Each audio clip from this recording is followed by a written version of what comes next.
గద్దరన్న నాది సిద్ధాంతపరమైనటువంటి ఒక సంబంధం కాదు గాని ఆత్మబంధం.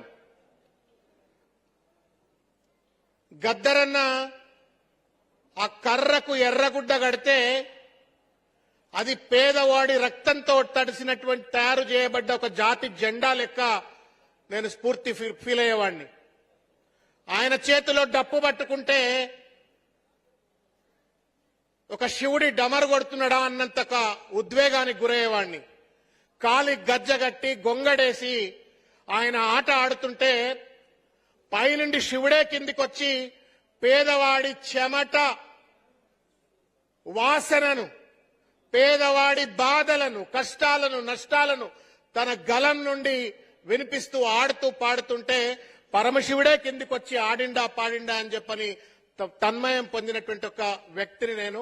ఆ రకంగా నేను వారితో బాంధవ్యం చాలా సంవత్సరాల పాటు నేను కొనసాగించినాను. నేను కష్టకాలంలో ఉన్న సందర్భంలో నా ఇల్లు దెవలాడుకొని గద్దరన్న వచ్చి, అరే తమ్ముడు ఓడిపోయినానో లేకపోతే కుంగిపోకరా, సమాజంలో పనిచేసేటువంటి వాళ్లకు అనేక కష్టాలు నష్టాలు ఎప్పుడు వస్తూనే ఉంటాయి, కానీ నిలదొక్కొని కొట్లాడినటువంటి వాడే పోరాటం అవుతాడు, వాడే చరిత్ర సృష్టిస్తాడు అని చెప్పని దాదాపు 2-3 గంటల పాటు నా ఇంట్లో కూర్చొని నాకు ఒక ఆలంబన కల్పించి, ఒక కాన్ఫిడెన్స్ కల్పించి నన్ను మళ్ళా ప్రజాప్రస్థానంలో కొనసాగించేటువంటి ఒక ధైర్యం కల్పించిన ఒక మహనీయుడు. ఆ అన్న గురించి ఏం చెప్పినా తక్కువే. మరో గద్దరన్న మళ్ళా పుట్టాడు.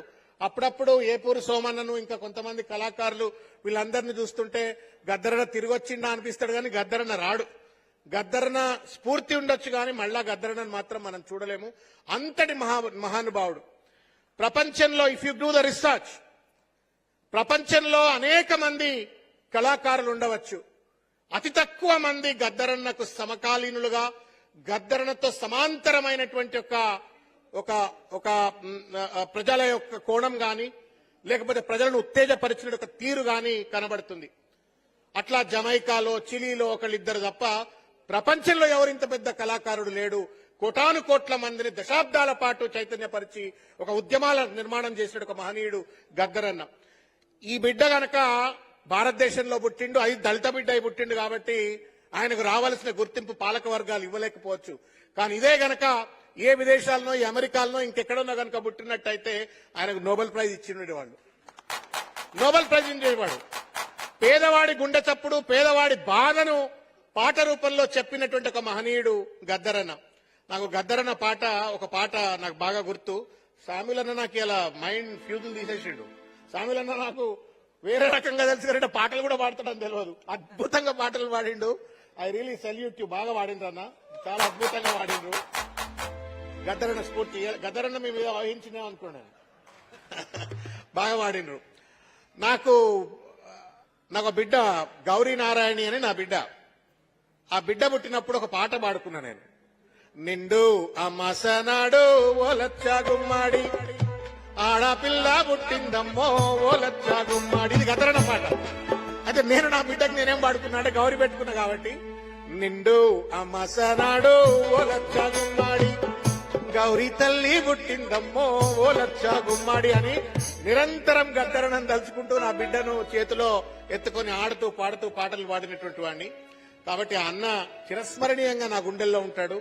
నేను సూర్యమన్నకు ఒకటే చాలా సందర్భాల్లో చెప్పిన, మా చేతిలో అధికారం లేదు, స్ఫూర్తి ఉంది, ఏది వీలైతే అది గద్దరన్నను నిరంతరంగా 100 సంవత్సరాలు బతికించేంత కోసం ఏం చేస్తే ఆయన బతుకుంటాడో, ఏం చేస్తే ఆయన స్ఫూర్తి ఇంకా బలంగా ముందుకెళ్తుందో దానికోసం కృషి చేస్తుంది కోసం సూర్యమన్న నేను మీతో పాటు ఎప్పుడు ఉంటా అని చెప్పని సందర్భంగా తెలియజేస్తున్నాం.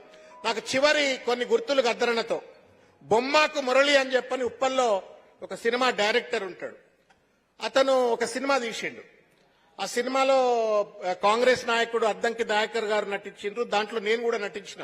సరే అది ఎడిట్ అయిన తర్వాత నా ముక్క తీసేసిందట, because very small portion I played. అందులో గద్దరన్న ఒక పాట పాడతాడు. బానిసలారా లెండిరా, బాంఛన్ బతుకులు వద్దురా అని చెప్పని పాడుతూ ఒక పాట పాడుతూ చేతిలో రాజ్యాంగం పట్టుకొని ఆటలాడుతూ చివరికి ఆ పాట అంతా అయిపోయిన తర్వాత ఆయన రాజ్యాంగాన్ని అద్దుకొని ఈ భారత రాజ్యాంగమే పీడిత తాడిత వర్గాలకు రక్ష అని చెప్పని ఒక విప్లవ పంథా నుంచి వచ్చినటువంటి ఒక పెద్ద బిడ్డ గద్దరన్న ఆఖరికి భారత రాజ్యాంగాన్ని కాపాడితేనే మన వర్గాలకు న్యాయం జరుగుతుంది. ఇది పట్టుకొని ఆయన శివతాండవం చేస్తాడు ఆ పాటలో. గద్దరన్న ఆ పాట ఇప్పటికీ యూట్యూబ్ లో కనబడుతుంది. రిలీజ్ కాలే సినిమా, కొన్ని లక్షల మంది చూసిండ్రు ఆ పాట. చూడాలని చెప్పి నేను కోరుతా ఉన్నాను.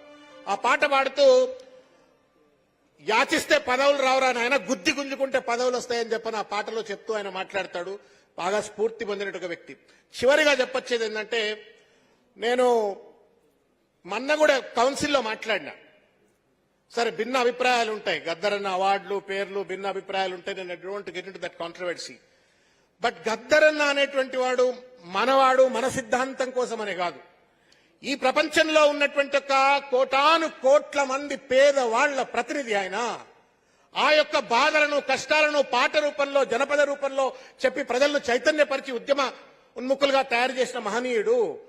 ఆయన పైన ఒక అంతర్జాతీయ రీసెర్చ్ సెంటర్ పెట్టవలసిన అవసరం ఉంది. ఒక international folklore research centre. Telangana ఉద్యమంలో ఆయన పాడిన పాటలు, లేకపోతే ఆయన రాసిన రాతలు ఒక ఇంత పెద్ద రాష్ట్ర సాధనకు తోడ్పడ్డట్టుగానే ఆయన చేసినటువంటి ఒక పనులు భవిష్యత్ తరాల్లో కూడా ప్రశ్నించే గొంతుకలకు ఆలంబనగా నిలుస్తాయి, ప్రజల హక్కుల పోరాటాలకు ఒక ఆయుధంగా నిలుస్తుంది. కాబట్టి తప్పనిసరిగా ఆయనను కాపాడుకోవాలా, ఆయన సాహిత్యాన్ని కాపాడుకోవాలా, ఆయన పాటను కాపాడుకోవాలా, ఆయన జీవితాన్ని కాపాడుకోవాలా.